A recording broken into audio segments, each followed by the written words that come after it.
Ayer les tenía pendiente el tema que estuvimos hablando inicialmente y que en el contexto se refería a las medidas cautelares, eh, toda vez que hubo un comentario del señor José Raúl Mulino que se refería a que el sistema penal acusatorio no funciona, que llegan las personas, la policía se siente desgastada porque meten a la gente presa y los jueces de garantía los sueltan libres, etcétera, etcétera, etcétera.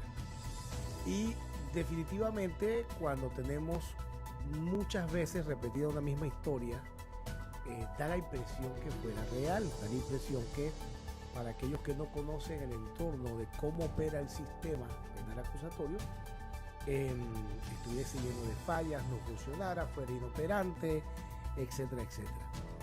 Y honestamente, creo que los abogados que estamos litigando constantemente en el sistema y que estamos conociendo cómo se maneja el sistema, podemos decir a ciencia cierta de que no hay nada más distante de la realidad que precisamente una supuesta inoperatividad del sistema penal acusatorio. Cuando usted o una persona, para poner un ejemplo hipotético, una persona es detenida porque ha sido señalada por un delito, tenemos diferentes situaciones. Tenemos la situación donde una persona es detenida por un delito en flagrancia, o tenemos una situación donde una persona es detenida por una orden de conducción, el famoso artículo 235, donde el Ministerio Público ejerce formalmente bajo su propia autonomía y teniendo los suficientes elementos de comisión, ordena simplemente a que se le vaya a buscar porque usted de pronto sabe del proceso y no le ha dado por ir a notificarse de la querella y demás. Entonces lo mandan a buscar sencillamente, y eso es una potestad del Ministerio Público hacerlo. Cuando hay flagrancia, la situación cambia porque evidentemente hay situación, se refiere a una circunstancia en particular donde usted ha sido agarrado con las manos en la masa. Vamos a hablar así en términos muy sencillos. Definitivamente se da un mensaje negativo cuando la gente dice, bueno, creo que todos han escuchado decir, sí, lo que pasa es que lo agarraron preso y lo dejaron ir. Lo señalaron por abuso sexual y lo mandaron para su casa. Y tenemos en primer lugar que diferenciar los momentos procesales. Recuerde que el hecho de que usted le hayan señalado un delito no significa que usted es culpable por el mero señalamiento. Debemos de indicar que ese acto de imputación no es un juicio, es todavía en ese momento un acto de comunicación en donde se le vincula el proceso y que tiene consecuencias jurídicas. Y esas consecuencias jurídicas incluyen la imposición de medidas cautelares. Hay un sentido de proporcionalidad para poder establecer esas medidas cautelares, porque no es lo mismo que usted esté siendo señalado por el hurto de un celular que cueste 150 balboas a que usted esté siendo señalado por un delito contra la vida, ¿ve? O que usted esté siendo señalado por un delito contra la libertad de integridad sexual. No es lo mismo. Entonces, a partir de allí, empiezan una serie de reglas que las establece el Código Procesal Penal a través de los artículos 221, 222, 223 y 224 inclusive. Esas reglas le van diciendo a usted cómo usted debe en un momento determinado establecer formalmente la medida cautelar en base al tipo de delito, la proporcionalidad del delito, de la pena que se va a imponer, la necesidad o el requerimiento de la medida cautelar, porque pueda que no sea necesario o pueda que hayan otras medidas que sean menos invasivas a la libertad de la persona, porque no podemos perder de vista que todavía la persona, indistintamente, mientras no haya un juicio oral y público donde se defina su responsabilidad penal de culpable o inocente a través de un descargo de pruebas y a través de una valorización de las mismas, usted todavía no está condenado, por lo tanto no tiene por qué iniciar a cumplir una condena previa al juicio. Siendo así, lo que se busca formalmente es que usted tenga una forma en la cual se sustente o se mantenga en el arraigo al proceso. Y a partir de allí entonces se establece esa medida cautelar, que va a ser dentro de la cartilla de las 10 medidas que aparecen en el Código Procesal. Pueda que su delito no requiera una medida cautelar tan gravosa y que simplemente se le imponga el ir a firmar ante la autoridad competente los 5 y los 10 y los 20 de cada mes.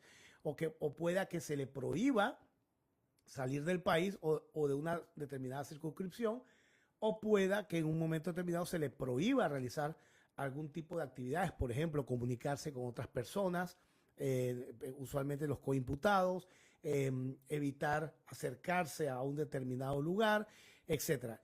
La detención provisional que puede realizarse tanto en un centro penitenciario, que corresponde al numeral 10, como la que se realiza en una casa, es decir, en el lugar de su domicilio, y que va combinada con el artículo 213 del Código Procesal Penal, y en donde a usted se le ordena formalmente mantenerse en su domicilio, no puede salir de él y solamente podrá salir de él bajo determinadas condiciones, ir al médico, de pronto por asuntos judiciales, etc.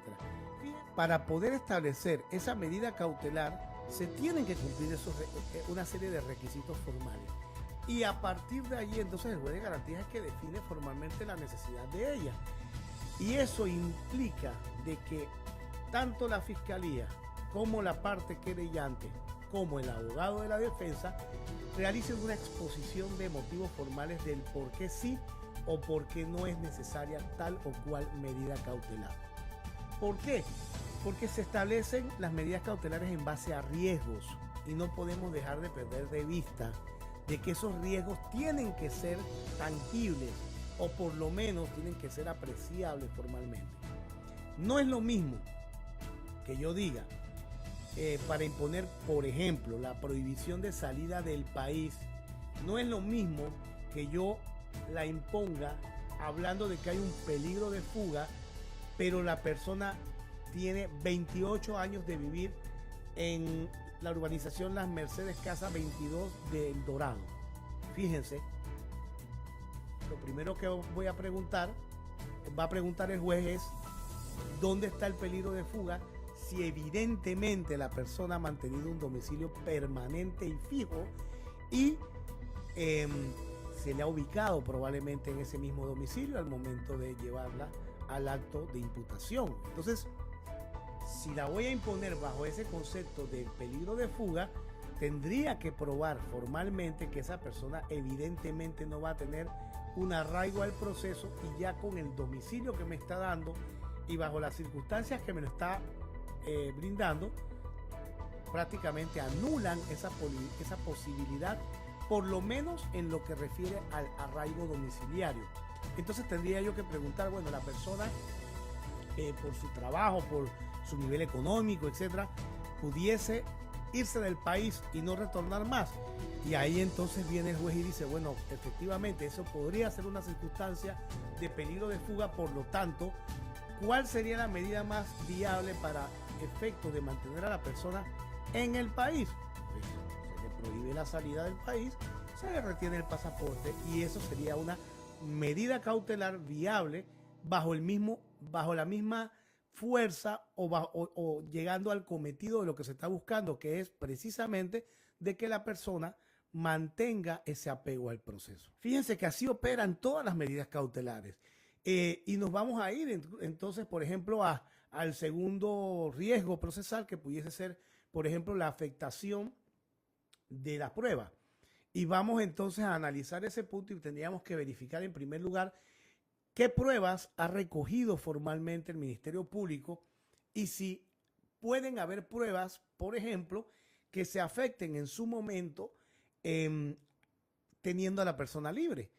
Y tendríamos que preguntar, por ejemplo, en una causa donde se ha hecho ya toda la recolección de los elementos de convicción porque era un delito de hurto, se hizo el peritaje correspondiente, las auditorías correspondientes y demás. La pregunta es, entonces, ¿cuáles pruebas puedo afectar?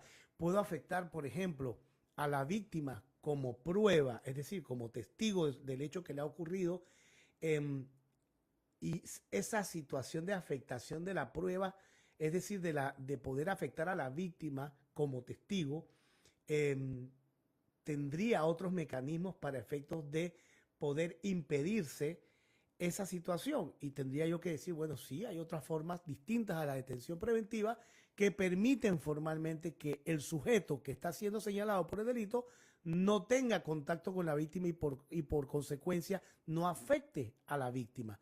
Y hay, por ejemplo, la prohibición de acercarse a la persona, volvemos a caer en lo mismo, la prohibición de salir de un determinado territorio, porque resulta que a lo mejor la víctima vive en la provincia de Panamá y el sujeto vive en la provincia de Panamá Oeste. Entonces, simplemente con limitar al sujeto a que salga de la circunscripción de la provincia de Panamá Oeste y se acerque a la provincia de Panamá, yo limito formalmente de que no se le acerque a la víctima y le puedo prohibir inclusive que mantenga ningún tipo de contacto por sí mismo o por persona interpuesta, y con eso logro el mismo efecto de protección a la víctima y de apego al proceso de alguna manera. Entonces, volvemos a caer nuevamente en decir, no es necesaria la detención preventiva. Vámonos entonces a una circunstancia en donde el sujeto, por la naturaleza del delito, por pertenecer a una organización criminal, por la cantidad de delitos imputados, por tener sentencias vigentes, me obligue entonces a tener que imponer una medida cautelar igualmente para efectos de proteger el proceso y no hacerlo irrisorio, que la persona esté vinculada al proceso. Y volvemos y tenemos que hacer nuevamente el análisis. Fíjense que el artículo 227 establece esas 4 reglas que hay que irlas desglosando y hay que irlas definiendo para saber dónde está el riesgo formal, porque si no encontramos ese riesgo, ¿cómo le vas a poner a una persona una medida tan gravosa como la que quiere el señor que se imponga, que sería la de una detención preventiva? Porque es que simplemente hay que complacer a la policía, porque la policía se va a sentir más contenta si dejan al sujeto guardado. Hay que analizar primero qué tipo de delito se ha cometido, y no puedo tratar a un sujeto de la misma manera por un delito de hurto que por un delito contra la libertad de integridad sexual. Tenemos entonces que analizar, bueno, cuál es el tipo de delito que se ha imputado para poder determinar si efectivamente ese riesgo existe, porque definitivamente es un delito tan grave que requiere que la medida de protección sea, la medida cautelar sea más fuerte o más gravosa todavía. Pero no nos podemos llamar al engaño, que muchas veces se agarra a una persona por un señalamiento, y ese señalamiento, al momento de que empezamos a desglosar el hecho como tal, no resulta tan cierto o no resulta tan vinculante. Yo les decía, ayer ponía el ejemplo de un sujeto que se había peleado con su esposa y se queda a dormir en la casa de unos amigos, y en la casa de los amigos realizan un allanamiento, y al realizarse el allanamiento encuentran droga. Entonces ese muchacho, que no tenía nada que ver, que está incidentalmente en el lugar, es puesto en manos de las autoridades por un delito contra la seguridad colectiva tan grave como el delito relacionado con droga. Y eso trae como consecuencia entonces de que el Ministerio Público actúe en misericordia, le impongan una medida cautelar de detención provisional que se mantuvo durante los 6 meses, para el final, cuando se va a una fase intermedia y luego a un juicio oral, determinar que la vinculación del sujeto no era cierta, porque al final el sujeto había estado accidentalmente, y todos los testigos señalaban de que había estado accidentalmente en el lugar. Entonces, le imponemos esa medida y lastimosamente salimos entonces con esa situación de haber puesto a una persona inocente a pasar páramos en un centro penitenciario, porque simplemente nos dejamos llevar por el mero señalamiento. Y tenemos que estar claros de que el Ministerio Público tiene una tendencia marcada a buscar precisamente la medida más gravosa por regla general, situación que ha empezado a cambiar conforme a que empiezan a darse cuenta que el sistema necesita ese respiro de cambio de mentalidad, y que al momento de realizar ese tipo de afectar a una persona en su libertad, hay que tomar en consideración todos esos puntos que acabo de mencionar y cómo se afectan o cómo se aplican esas reglas que establece el Código Procesal Penal para poder determinar si la medida es necesaria o no. vamos más allá, pues la última medida, pues que sea un peligro para la víctima o para sus familiares.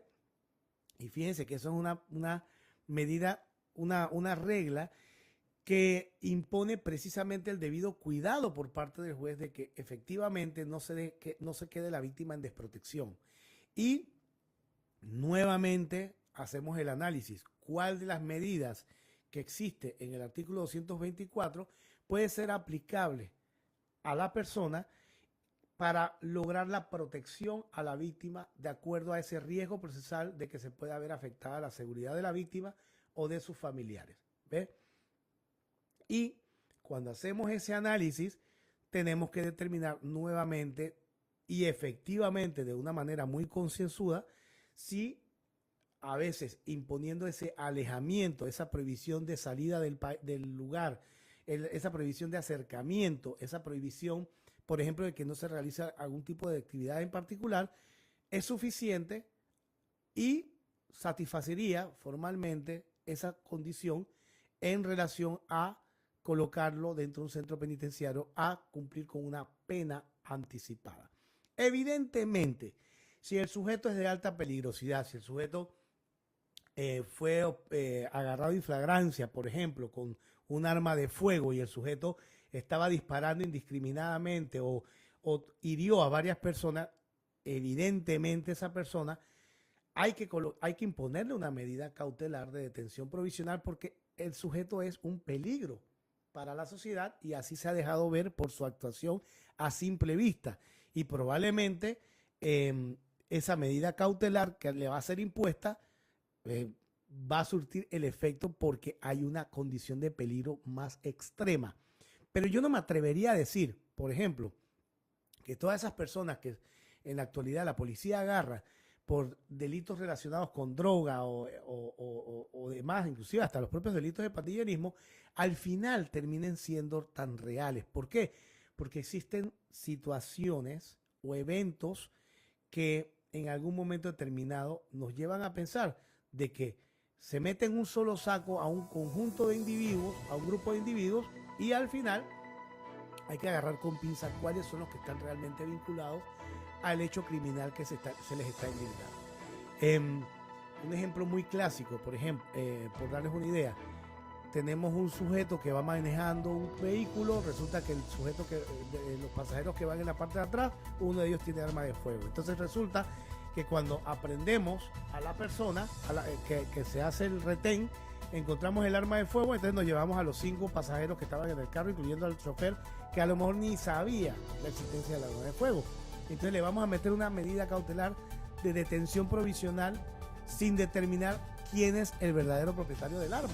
No podemos, alguien tiene que ser el dueño del arma, alguien tiene que ser formalmente la persona responsable de esa arma de fuego. Es tanto como un ejemplo clásico. Igual, tenemos un cadáver, un arma de fuego, una bala y 5 sujetos. ¿Quién disparó? ¿Quién es el sujeto responsable? Metemos a los 5 porque no tenemos la capacidad de determinar cuál fue el dueño del arma y el que la disparó. Entonces, es justo esa parte. En el tema de los delitos sexuales es muy serio. ¿Por qué? Porque nosotros estamos viviendo una época en donde nos estamos yendo a los extremos. Por un lado tenemos el grupo de personas que dicen apenas señalan a un sujeto por un delito contra la libertad e integridad sexual, inmediatamente tenemos la tendencia de decir, bueno, que lo metan preso, que le corten las joyas de la corona, que le hagan no sé qué cosa. La pregunta es, ¿tenemos certeza de que eso es cierto? ¿Tenemos certeza de lo que ha ocurrido? ¿Saben ustedes en la vida real cuántas veces hay señalamientos falseados? Porque sencillamente la supuesta víctima tiene un problema previo con la persona, inclusive padres de familia que tienen inclusive mucho cuidado, porque a veces los muchachos inventan precisamente por esa situación de que les han castigado, les han hecho algo que no les gustó, en sentido de pues, que no les dejaron ir a tal lugar, etcétera, y el muchacho se inventa una historia y va en contra sin mirar la repercusión que se tiene posterior. Hablando de casos de la vida real, Jesús, bienvenido. Tuve un caso muy curioso donde la niña quería un iPhone, el padrastro le dice, no te lo voy a comprar todavía hasta que en su momento saques la calificación que se necesita en la escuela. Y la niña inventa que simplemente el padrastro la tocaba y la besaba, etcétera, etcétera. Entonces, luego de casi 9 meses de estar peleando con el tema, donde lo imputan, tiene que vivir esos 6 meses horrendos de estar viviendo en un proceso con la zozobra de lo que va a pasar.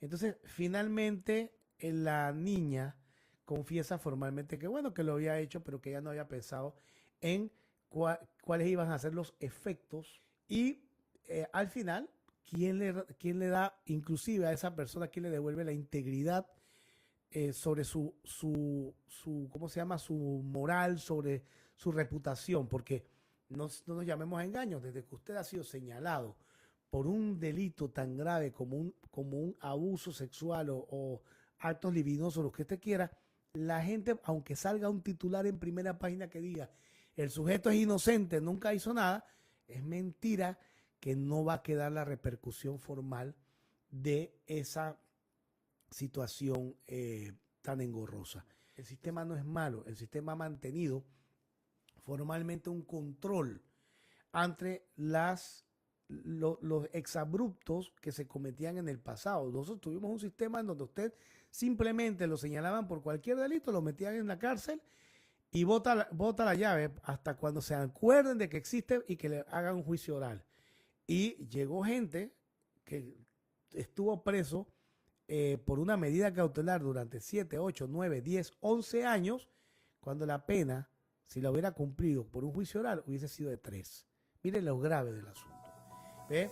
Entonces, así ha funcionado el sistema otrora inquisitivo. Entonces, avanzamos hacia un sistema penal acusatorio que lo que yo creo que está chocando es que la gente no está acostumbrada a que se le respeten las garantías a los terceros. Y una vez dije, si Jesucristo volviera a Panamá particularmente, lo crucifican en 3 días. No demora más de 3 días cuando ya lo han crucificado. Nada más hay que inventarle un bochinche, señalarlo como responsable y por ahí mismo verá todo el mundo crucificado. Entonces, no nos acostumbramos ahora a tener ese debido respeto a las garantías de un tercero y no ser prejuzgadores. Esperar a cuando hayan las pruebas necesarias para poder decir que esa persona sí era culpable. Pero yo no puedo adelantarme a un juicio de valores previamente si no tengo los elementos que me puedan llevar a comprobar si la persona es culpable o inocente. Y en materia penal, señores, hay una consigna muy clara y es tan sencillo como esto: es preferible dejar a un culpable libre que castigar a un inocente. Y señores, hay que tener mucho cuidado, sobre todo aprender a conocer el sistema penal acusatorio. Es un sistema bueno, es un sistema que de alguna manera nos ha llevado a avanzar en algunos temas. ¿Hay que corregirlo? Sí, hay que corregirlo, pero ojo, no podemos adaptar el sistema a las falencias que existen, tanto por los estamentos de seguridad o por las deficiencias que se tienen en cuanto a las herramientas que nos permitirían precisamente avanzar en el sistema y hacerlo mejor. Pues muchachos, gracias porque me hayan acompañado el día de hoy. Vamos a seguir conversando estos temas de manera periódica. Me interesa a aquellos que les haya gustado, que me comenten el video y que si es posible pues aporten sobre cualquier cosa que quieran saber, y en un momento determinado, ¿por qué no también indicar que quieren participar para hacer un conversatorio formal y poder debatir al respecto de estos temas que al final nos afectan a todos y que son importantes corregir para que se conozca formalmente y se limpie un poco esas mentiras que se van diciendo y que al final la gente va pensando que son tal cual y no son tan reales. Saludos muchachos y se les aprecia mucho.